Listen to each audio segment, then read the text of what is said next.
I hope that everyone gets at least one round of question. We have roughly about 15 minutes, and after that, the minister has to catch a flight.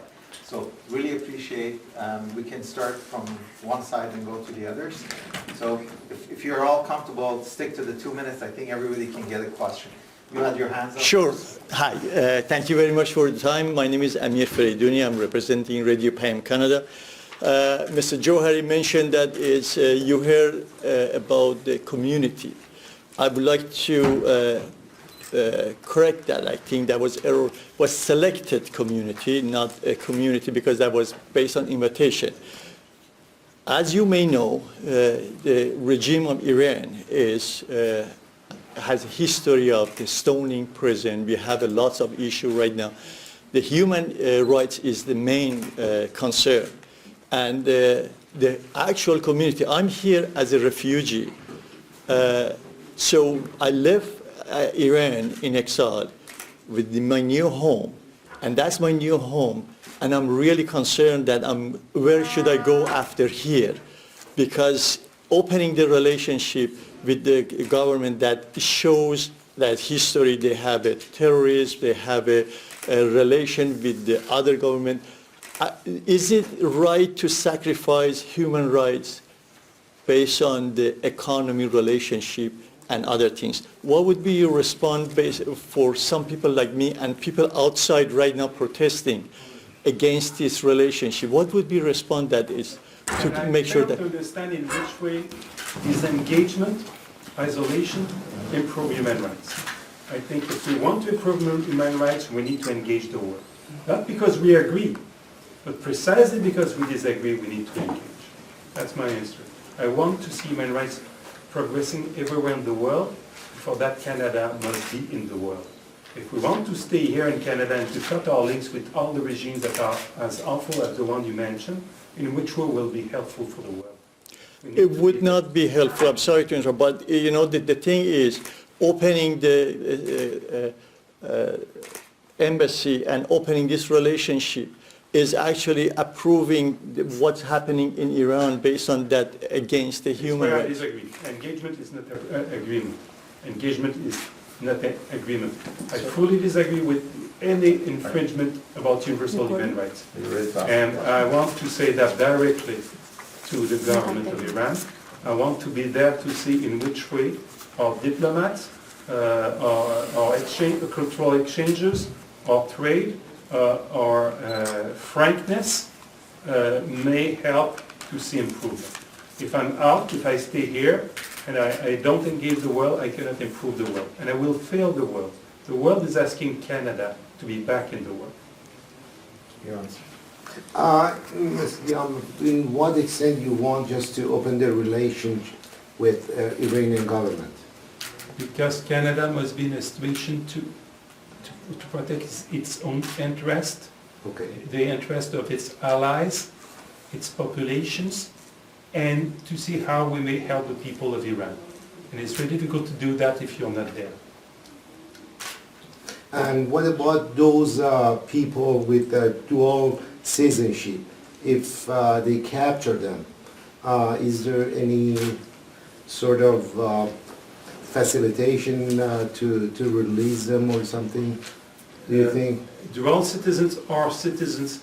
How can we help them if we are not there, if we have no consular facilities, if we have no understanding of to whom we should speak to see progress? It's what we are doing in the other countries. Why not in Iran? Why we would say in Iran will not be there when you have awful regimes elsewhere, where we are there? That's the point I want to make. And anyway, the point of view of the former government is hypocrite. Because they pull out, yes, but they used Italy when they needed to have their interest addressed in Iran. So what is the logic? If you say the solution is to pull out, why are you using a friendly country who decided to stay? You should say to this country, you should pull out like us. Shame of you, you stayed in Iran, get out of Iran as we did. It's not what Mr. Harper did. He asked to Italy to help to protect Canadian interests, but himself pull out of Iran is completely illogical and it's hypocrite. I think we need to be there. Canada doesn't need to go through Italy to protect its interests. Canada should do it itself directly. Salomon. Hello, Minister Dion. My name is Mohsen Tarawi from Salomon Publications. Thanks for coming and being here. My question is, last month in the UN General Assembly, Prime Minister Trudeau said, we are Canadian and we are here to help. Just last week, in a panel organized by Council on Foreign Relations, one of the panelists, Estefan, former professor of Russian Studies and Politics at the New York and Princeton University, just said, we are closer to a war with Russia today than we have been since the Cuban Missile Crisis in 1962. But this Cold War is much more dangerous than the previous one. Now my question. Is Canada considering taking a more active role in mediation between the sides? If yes, then where does Canada-Iran relation would fit in such circumstances? Thank you. Thank you very much. It's very interesting because even at the worst time of the Cold War, Canada had a relationship with USSR. We had an embassy there, we were playing hockey with them, we had the goal of Paul Anderson. We thought that it would be important to do deterrence, to be strong in NATO, but at the same time to have exchanges, open exchanges with the USSR. When we became the government a year ago, Canada cut its links with Russia for ideological reasons. It was not the best way to help Ukraine, because NATO's approach about Russia is both deterrence and dialogue.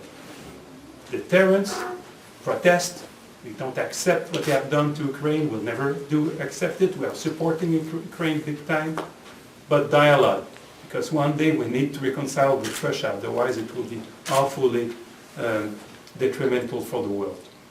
And I don't see the logic to prevent our scientists to have exchanges with Russian scientists about the Arctic.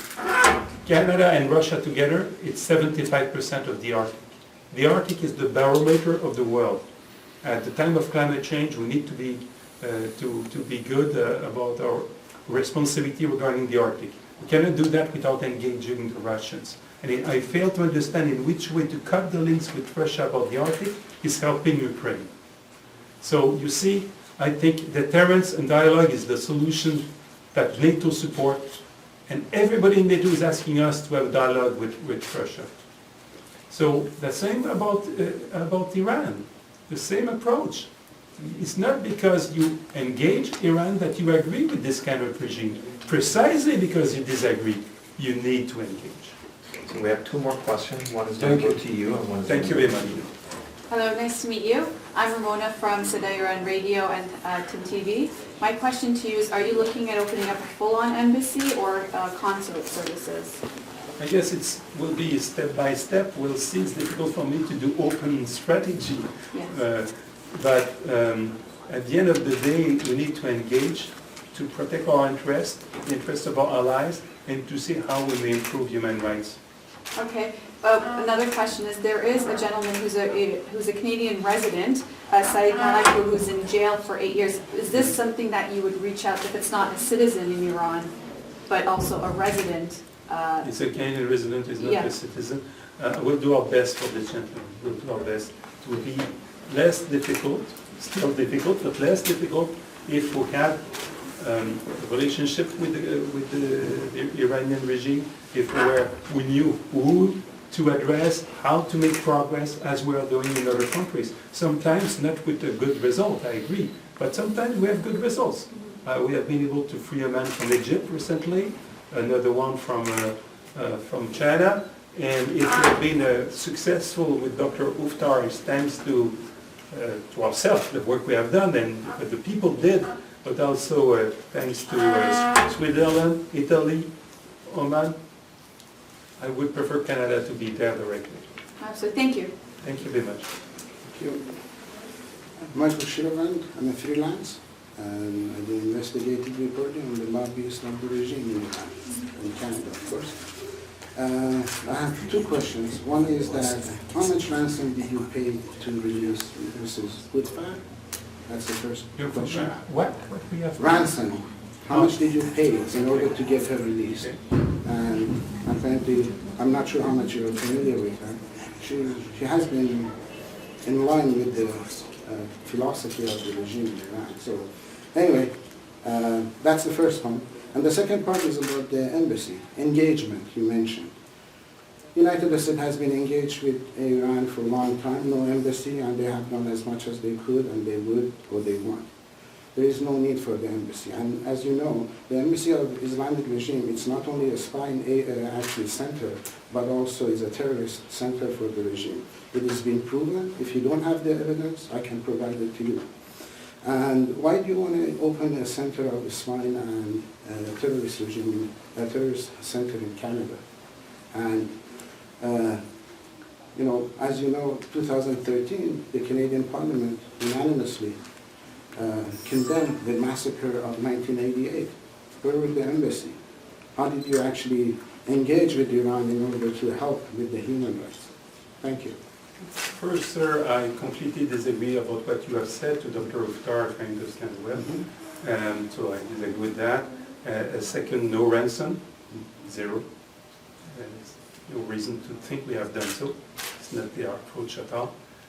Third, it's not because you engage that you agree. We think indeed that the behavior of the Iran government around the world is very questionable, to say the least. And if one day they have an embassy in Canada, they will have to respect Canadian law. And we'll make sure that it's the case. Have they? They had embassies.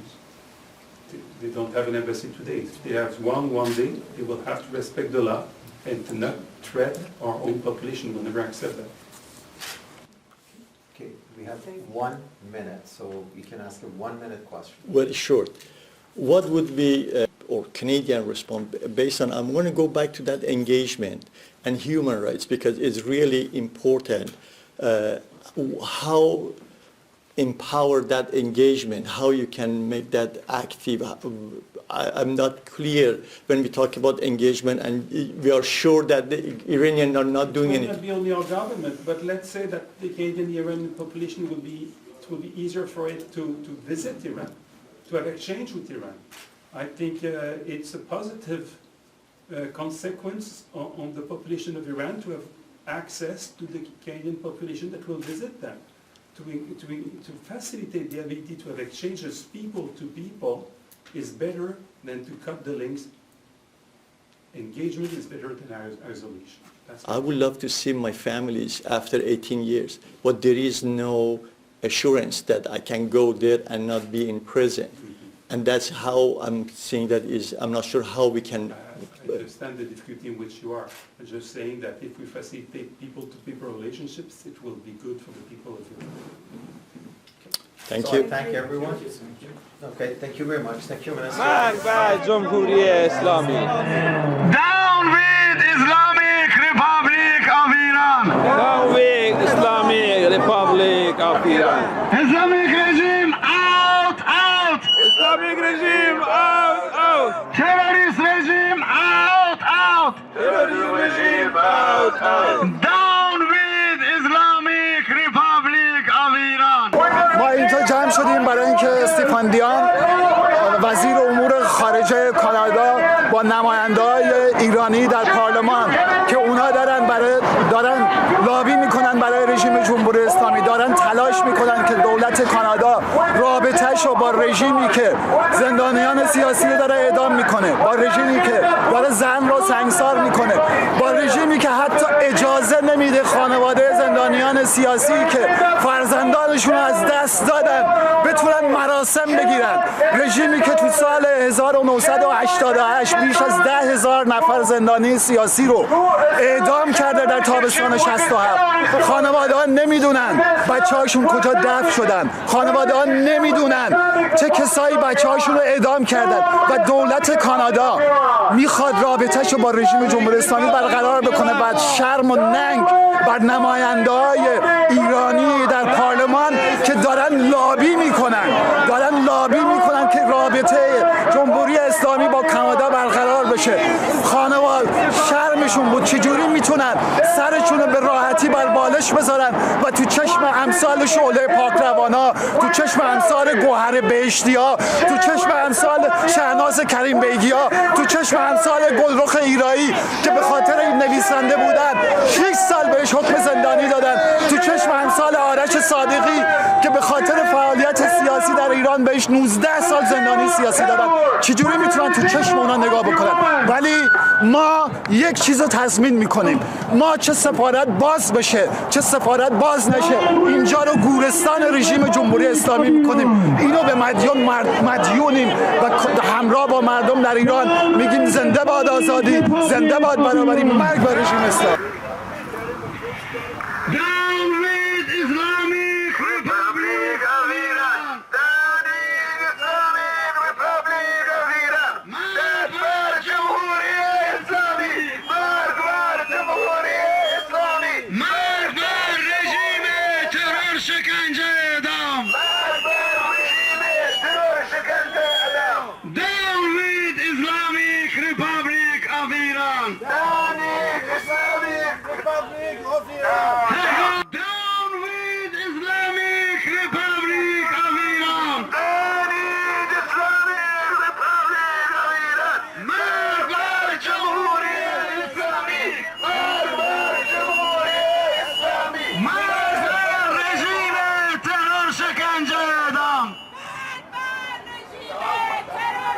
خیلی بو میداد میگم خیلی بو میداد نمیدونم که مرگ بر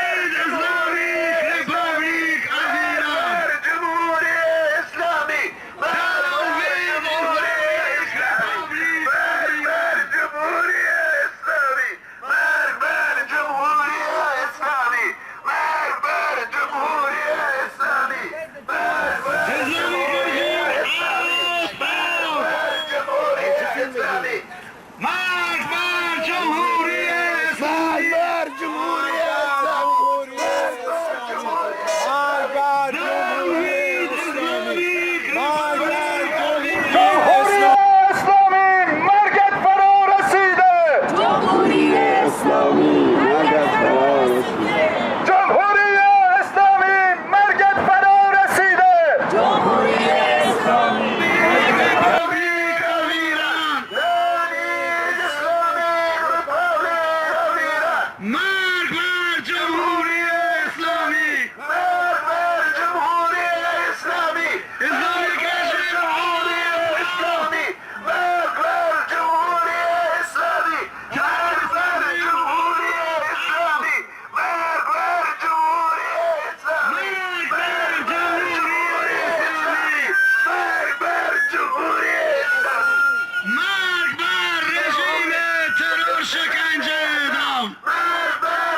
صحبت ما میکردم اونجا. حرف مردم باید زده بشه. حرف مردم با اونا. حرف مردم حالا بهت میگم.